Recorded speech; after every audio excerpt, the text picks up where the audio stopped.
क़ाल इफ़रीतुम मिनल जिन्नी अना आतीका, तो उनके दरबार में जो एक हैकल जिन था ताकतवर, उसने कहा मैं ये लेकर के आऊंगा आपके पास इससे पहले कि आपकी नशिस्त बर्खास्त हो जाए, यानी आपके उठने से पहले। उठने का मतलब यहाँ यह है कि वो सुबह में बैठते थे दोपहर तक, दोपहर में शाम तक, आपकी नशिस्त बर्खास्त होने से पहले सैकड़ों मील की मसाफत से तख्त को लाना ये कम बड़ी बात था। नशिस्त बर्खास्त होने से पहले, हवाई जहाज ट्रेनें तो थी नहीं उस जमाने में, कहता मैं लेकर के आऊंगा आपकी नशिस्त बर्खास्त होने से पहले। अल्लाह के पैगंबर सुलेमान अलैहिस्सलाम ने कहा नहीं, मुझे इससे भी पहले चाहिए। वो तो जिनकी ताकत थी जो उठने से पहले तख्त को लेकर के आ रहा था। अब एक अल्लाह के वली हजरत आसिफ बिन बरखिया खड़े हुए, उन्होंने कहा हुजूर पलक झपकने से पहले ला के रख दूंगा। जरा जोर से बोलो सुभान अल्लाह। ये जो कह रहे हैं नबी नहीं है वली हैं, और किसकी उम्मत के वली हैं? सुलेमान अलैहिस्सलाम की उम्मत के वली हैं। और ये मैंने कहां से बयान किया? कुरान से। है किसी में दुनिया में हिम्मत जो इस बात का इनकार कर दे ये कुरान की आयत है, नस्से कतई है और सराहतुन नस्स से साबित है। इसमें मैं सुगरा कुबरा फिट नहीं कर रहा हूं, मुफस्सिरीन की भी आरा पेश नहीं कर रहा हूं, सीधा सीधा सीधा तर्जुमा, किसी भी मुतरजिम का तर्जुमा उठा करके देख लो। उन्होंने कहा क़ालल्लज़ी इंदहु इल्मुम मिनल किताब, जिसके पास किताब का इल्म था, अब वो बोले हुजूर पलक झपकने से पहले ला करके दिखा दूंगा। पलक झपकने से पहले, तवज्जो करें, ये तसर्रुफ, ये ताकत देखें, नस्से कती है किसी में हिम्मत तो इनकार करके देखे। अब मुझे बताओ, और ये नहीं कि सिर्फ दावा किया हो, कुरान ये कहता है कि पलक झपकने से पहले तख्ते बिल्कीस हजरत सुलेमान के दरबार में रखा हुआ था। और जब वो आ गया तो क्या कहा था? हाज़ा मिन फज़्ल रब्बी, कि ये मेरे अल्लाह का फजल है। अल्लाहु अकबर। मैं अर्ज ये करना चाह रहा हूं कि जब हजरत सुलेमान अलैहिस्सलाम की उम्मत में पैदा होने वाले औलियाए किराम में से एक वली कामिल हजरत आसिफ बिन बरखिया की ताकत का आलम यह है, तो मेरे नबी के गुलामों की ताकत का आलम क्या? कुरान से बताया मैंने, ठीक है। दलाइल में फर्क होता है बिलाशुबा, बिल्कुल फर्क होता है। दलाइल का तफावुत जो है अहकाम पर भी मुरत्तब होता है। तो कुरान की इन आयतों का किसी के पास कोई जवाब है? तो इस एतबार से औलियाए किराम के इख्तियारात को अल्लाह के हुक्म से, अल्लाह के इज़्न से। हजरात, मैं बात मुकम्मल करता हूँ। मैं ये कह रहा था कि इस आयत में सूरह रहमान की जो मैंने आपके सामने पेश की, अल्लाह ताला ने जिन का जिक्र पहले फरमाया, या माशरल जिन्नी, पहले जिन का लफ्ज है, ए जिन्नात और इंसानों के गिरोहो, इन इस्तताअतुम अन तनफुज़ू मिन, बहुत ध्यान से सुनो। देखो, अल्लाह ताला से रिश्ता मजबूत करो, एतमाद, घबराओ मत, अपने आप को मायूसी की घाटियों में लेके न जाओ। बहुत से हालात आते रहे हैं, आते रहेंगे। कुल लन युसीबना इल्ला मा कतबल्लाहु लना, मेरे रब ने फरमाया, महबूब इरशाद फरमा दो, वही होगा जो अल्लाह ने मुकद्दर कर दिया है। घबराओ मत, अल्लाह पे भरोसा रखो, एतमाद रखो। इस आयत को देखो, बार बार पढ़ो, यहां से जाने के बाद भी इसको जहन में फिट करके जाना।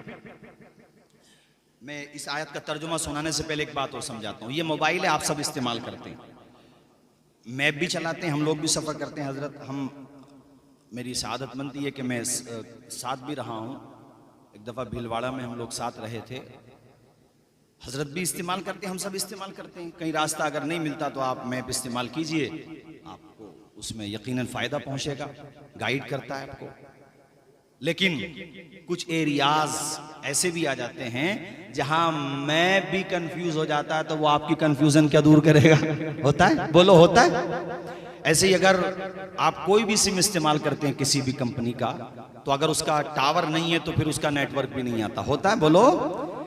कुछ एरियाज में मैप काम नहीं करता, जहाँ पे नेटवर्क लगा हुआ ना हो तो वहाँ जहाँ पे टावर लगा हुआ ना हो किसी कंपनी का, तो वहाँ पे उसका नेटवर्क भी नहीं आता, परेशानी होती है। अब सुनो मैं जो कहना चाहता हूँ, मतलब ये हुआ कि मशीनी दौर में कितनी ही तरक्की हो जाए मगर कहीं ना कहीं कुछ ना कुछ वीकनेस तो है।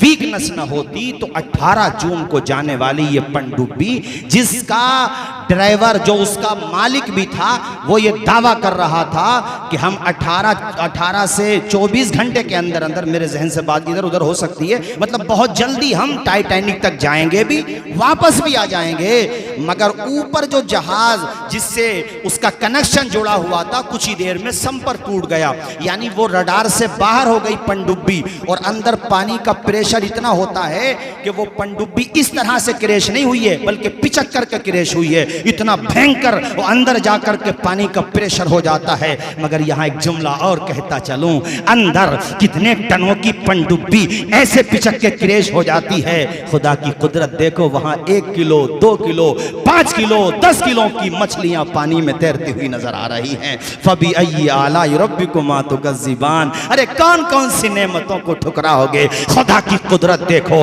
किसी को अल्लाह ने आसमान पर रहने की ताकत दी है, कोई वो है जो परवास कर सकता है हवाओं में, कोई जमीन पे जिंदा रह सकता है, कोई पानी में जिंदा रह सकता है। जिसको पानी की जिंदगी का अल्लाह ने मिजाज दिया वो जमीन पे जिंदा नहीं रह सकता। जिसे खुश्की में अल्लाह ने जिंदगी का मिजाज दिया, उसके निजाम जिंदगी को अल्लाह ने ऐसा बनाया कि पानी में अगर डाल दो तो बगैर ऑक्सीजन के जिंदा नहीं रह सकता। ये खुदा का निजाम है। इंसान अपने खुदा की निशानियों के बारे में गौर तो करो, अल्लाह ताला की निशानियों के बारे में गौर करो। वफी अनफुसिकुम अफला तुबसिरून, अरे कम से कम अपने बारे में गौर कर लो, तुम्हारी आंखें खुल जाएंगी। कम से कम अपने आप ही को देख लो। हजरात, तो कनेक्शन टूट गया और नतीजा ये हुआ कि वो सब के सब मौत का लुकमा बन गए, फौत हो गए। रडार से बाहर हो जाना ये कोई ऐसा नहीं है, कभी कभी होता है, बहुत दफा हो जाता है यार। ऐसे डेंजर जोन भी आते हैं फ्लाइट के लिए भी कि वहां पे खतरा होता है। रडार से बाहर हो जाना, फ्लाइट भी रडार से बाहर हो जाती है, पनडुब्बी भी, पानी का जहाज भी। अरे ये टाइटैनिक का मलबा जिसकी मैं बात कर रहा हूं, 1912 में जब ये बन के कंप्लीट हुआ था, वो फर्स्ट जर्नी पे जा रहा था। जानते हो, इसको बनाने वाले ने ये दावा किया था कि मेरे जहाज को तूफान नूह भी अगर आ जाए तो वो नहीं डुबो सकता। लेकिन फर्स्ट जर्नी में 14 अप्रैल को रात में 11 बजे डूबना शुरू हुआ और 2.5 घंटे से 3 घंटे लगे थे। पूरा जहाज 2 हिस्सों में बट के डूब गया था। वो ना चाहे तो बहते दरिया से एक कतरा भी कोई पी ना सके, कता कर दे अगर वो तारे नफस, एक लम्हा भी कोई जी ना सके। वो ना चाहे तो टाइटैनिक अपनी फर्स्ट जर्नी में डूब जाता है, और मेरा खुदा चाहे तो नूह की कश्ती तूफानों की लहरों में यानी अपनी जूदी पहाड़ तक पहुंच जाती है। ये खुदा की कुदरत है मेरे साथियों, उस पे भरोसा रखो यार, उस पे एतमाद रखो। क्यों मायूस होते हो? उसकी तरफ पलट के तो आओ। चाय खानों पे बैठ के कहते हो हालात कैसे बदलेंगे, नमाजों के वक्त में पबजी गेम खेल करके कहते हो हालात कैसे बदलेंगे। अब नमाजों के वक्त में जनाबे वाला IPL पे सट्टा भी हमारे नौजवान खूब लगाते हैं। मैं किसी बस्ती का नाम नहीं लेता, लेकिन अगर रिस्क हराम करोगे तो ब्लड भी हराम ही बनेगा तुम्हारा। कहां से सलाहुद्दीन अय्यूबी का जज्बा पैदा होगा, कहां से तुम्हारे अंदर हुसैनी रंग आएगा। अगर इमाम हुसैन के सच्चे गुलाम हो तो इमाम हुसैन का तरीका भी तो अपनाना पड़ेगा ना मेरे भाइयों। अब आने वाला है माह मुहर्रम, मेरा एक एक हुसैनी या हुसैन के नारे लगाएगा, कैसे जज्बे में सरशार होगा माशाअल्लाह। मैं ये कहना चाहता हूं कि जब बेअमल हो करके तुम्हारे नारों का इतना वजन होता है, अगर बामल हो गए तो नारों का कितना वजन होगा। तुम्हारे या अली या हुसैन या हसन, इनके नारों का कितना असर होगा। इस एतबार से बामल बनो। आओ साथियों, आयत का तर्जुमा सुनो, फिर मैं अपनी गुफ्तगू खत्म करता हूं। रब कहता है या माशरल जिन्नी वल इंसी, ए जिन्नात और इंसानों के गिरोहो, इन इस्तताअतुम अन तनफुजू मिन अक़तारिस समावाति वल अर्ज़ि फनफुजू, अगर तुम जमीन और आसमान के किनारों से बाहर निकल सकते हो, यहाँ इन हर्फ शर्त है, यानी अगर तुम निकल सकते हो, वैसे निकल नहीं सकते। अरे आज तक जमीन डिस्कवर ना हुई तो आसमान के किनारों पे क्या पहुंचोगे यार। अल्लाह कहता अगर तुम निकल सकते हो तो चलो निकलो, निकल के दिखाओ। अल्लाह कहता निकल के दिखाओ, जमीन के किनारों से भी और आसमान के किनारों से भी निकल के दिखाओ। अल्लाह पाक फिर पता क्या इरशाद फरमाता, ला तनफुजून इल्ला बिसुल्तान, कहीं भी चले जाओ दबदबा हमारा ही पाओगे, हुकूमत हमारी ही पाओगे, कुदरत हमारी ही पाओगे। तहतुस्सरा पहुंच जाओ, कुदरत किसकी है? जोर से बोलो, खुदा की है। आसमान के किनारों पे कहीं भी पहुंच जाओ। मैं अब ये बताना चाह रहा हूं कि यह दुनिया का निजाम है जो रडार से बाहर हो जाता है। इस कदर डेवलप होने के बावजूद, इतनी तरक्की पाने के बावजूद बड़ी बड़ी मशीनरी कंफ्यूजन का शिकार हो जाती हैं, मगर ये खुदा का रडार है जिससे तू कभी बाहर नहीं हो सकता। न कोई जिन बाहर हो सकता, न कोई इंसान बाहर हो सकता। सूरह निसा में मेरा रब फरमाता है, ऐनमा तकूनु युद्रिकुमुल मौत, तुम कहीं भी चले जाओ, कहीं ऐनमा, कहीं भी, युद्रिकुमुल मौत, मौत का पंजा तुम्हें दबोच लेगा। जोर से बोलो, मौत का पंजा तुम्हें, जोर से बोलो ना। वलौ कुंतुम फी बुरूजिम मुशय्यदा, अगरचे तुम मजबूत किलों में जाकर के पनाह ले लो, मौत आएगी तो नहीं। बोलोगे जोर से, मौत आएगी तो। और सूरह जुमा में अल्लाह पाक ने फरमाया 28वें पारे में, कुल इन्नल मौतल्लज़ी तफिर्रून मिन्हु, ए महबूब फरमा दो कि तुम लोग मौत से भागते हो, कि बच जाए मौत से, बच जाए मौत से। फ़इन्नहु मुलाक़ीकुम, अल्लाह पाक फरमाता है बेशक मौत तो तुम्हें आगे रहेगी, मौत से बच नहीं सकते। बोलो, मौत से बच नहीं बच सकते। अरे यार, अमीरों को भी आती है, अगर सिर्फ गरीबों को आती तो अमीर लोग तो मौत का भी मजाक उड़ा लेते कि गरीब था इसलिए मर गया। यही होता कि नहीं? मगर सबको आती है, सबको आना है। जितनी जिंदगी लिखवा के लाया है, ला यस्तअखिरून साअतम वला यस्तक़दिमून, सेकंड भी इधर से उधर होने वाला, आवाज आए इधर से उधर होने वाला। आखिरी बात, तकरीर मेरी खत्म, चूंकि हजरत भी तशरीफ फरमा है। डांसर था, सिंगर भी था, नाम माइकल जैक्सन था। शोहरत मिली, दौलत मिली और इतनी पब्लिसिटी कि अपने वक्त के बड़े बड़े प्रेसिडेंट ऑटोग्राफ लेते थे उससे। सोचिए किस कदर शोहरत मिली होगी। एक साथ लाखों करोड़ों लोग देखते थे उसको। उस जमाने में यूट्यूब इतना डेवलप नहीं हुआ था। सन 2009 में तो मृत्यु हो गई उसकी, निधन हो गया। कहता था 150 साल जिंदगी जीने का रिकॉर्ड बना के जाऊंगा। हम लोगों ने, आपने तो कोरोना के पीरियड में मास्क और ये दस्ताने, ये सब आम तरीके से, वो तो पब्लिक में भीड़ में जब भी जाता था दस्ताने लगा के जाता था, मास्क लगा के, ताकि किसी तरह का कोई इन्फेक्शन ना हो, कोई परेशानी ना हो। और रात में जब सोता भी था तो ऑक्सीजन वाले बेड पे सोता था कि इमरजेंसी में अगर कोई प्रॉब्लम हो गई तो मैं कहां से लेकर के आऊंगा ऑक्सीजन। ऑक्सीजन वाले बेड पे सोने वाला, पब्लिक से मिलते वक्त दस्ताने लगाने वाला, भीड़ भाड़ में मास्क लगाने वाला, अपने साथ 12 से 15 doctor, MBBS, MD, specialist doctor रखने वाला। और ऐ लोगों, उसने ऐसे लोगों की टीम भी तैयार कर रखी थी, अगर किसी वजह से मेरी किडनी खराब होती है तो ऐसे लोगों को उसने तैयार कर रखा था, जो उनको पर मंथ तनख्वाह देता था कि अगर मुझे किडनी की जरूरत हुई तो तुम डोनेट कर देना, जितना चाहो मैं तुम्हें पैसा दूंगा। ऐसे भी लोग थे। 12 से 15 उसके साथ डॉक्टर रहा करते थे, बड़े बड़े रिसर्चर रहा करते थे। हर महीने नहीं, हर हफ्ते अपने ब्लड का चेकअप कराता, अपनी पूरी बॉडी का चेकअप कराया करता था।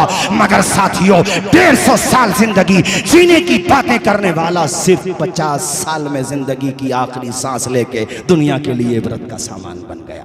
सिर्फ 50 साल जी करके दुनिया के लिए इबरत का। और इतना रिसर्च किया गया था, उसको इतना सर्च किया गया था, जिस दिन उसकी डेथ हुई इतना सर्च किया गया था कि गूगल भी हैक हो गया था कुछ देर के लिए। यानी गूगल भी कुछ देर के लिए हैक नहीं, कुछ देर के लिए जाम हो गया था, ये कह लीजिए हैंग हो गया था, मेरी ज़बान से हेक निकल गया। पढ़े लिखे लोग बैठे यहाँ पे, हमारे ख्वाजा कली मशरफ साहब क़िबला हैं, हमारे हज़रत मौलाना फाजिल साहब क़िबला हैं न। वैसे भी अगर जुमला कोई इधर उधर हो जाए तो उसको उसी वक्त दुरुस्त कर लेना चाहिए। सोशल मीडिया का दौर है हज़रात। मैं ये अर्ज़ करना चाह रहा था कि यानी ट्रैफिक जिसका कहते हैं, जैसे रास्ते जाम हो जाते हैं, ज़्यादा उस पर गाड़ियाँ चलेंगी तो रास्ते जाम हो जाते हैं ना, ऐसे ही गूगल पे किसी एक को ज़्यादा अगर सर्च किया जाएगा तो जाहिर सी बात है उस पर असर तो पड़ेगा। इतने लोगों ने देखा मगर कोई नहीं बचा सका माइकल जैक्सन को मौत से। ओ साहिबो, अपने आप को मौत के करीब करो,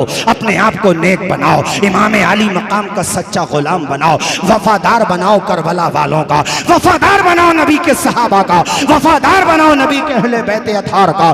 जिंदगी का क्या पता कब कहां किस आलम में साथ छोड़ करके चली जाए। बस अर्ज करना यह है, दुनिया से इस आलम में जाओ।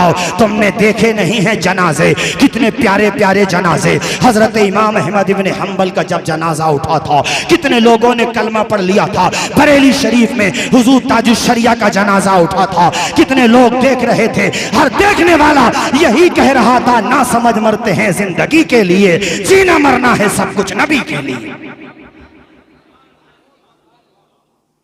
अरे दुनिया में तो आए हैं चले जाएंगे यार, लेकिन नाम भी उन्हीं का जिंदा रहेगा जिन्हें मदीने वाले आका की गुलामी नसीब हो जाएगी। मैं अगर दीपसराय में ना शहर संभल के अब से 100 साल पहले के पूछूं आपसे कि भाई 100 साल पहले अपने शहर संभल में कौन कौन थे उस जमाने में जो सबसे मालदार थे, सबसे ज्यादा बड़े बड़े पद थे उनके पास, बड़ी बड़ी ऊंची उनके हवेलियां थी। उस जमाने में हवेलियां बोलते थे। नाम नहीं मिलेगा आपको, लेकिन अजमलुल उलमा का नाम तुम राजस्थान में, महाराष्ट्र में कहीं भी जाकर के ले दो, जब नाम लोगे तो फौरन बताएगा संभल के रहने वाले थे अजमलुल उलमा। और अगर मैं यहाँ पर ना एक छोटे से बच्चे को खड़ा कर दूं अभी और मैं पूछूं बताओ मखदूम सिमना को जानते हो, तो वो तोतली जबान में कहेगा कि छोचा शरीफ में मजार शरीफ है। सिर्फ कि छोचा नहीं कहेगा, कि छोचा शरीफ कहेगा। अगर मैं पूछूं ताजुल फहूल बदायूं नहीं, कहा हजरत बदायूं शरीफ में मजार शरीफ है। मुफ्ती इरशाद साहब रामपुर में मजार शरीफ है। और मैं पूछ लूं बताओ इमाम इश्क मोहब्बत का मजार कहाँ है, तो कहेगा बरेली शरीफ में है। अरे ये शोहरतें कैसे मिली, ये रुतबा कैसे मिला, तो लुब्बे लुबाब ये है कि दामने मुस्तफा से जो लिपटा यगाना हो गया, जिसके हुजूर हो गए उसका जमाना हो गया। वमा अलैना इल्लल बलाग। अस्सलामु अलैकुम व रहमतुल्लाहि व बरकातुहू।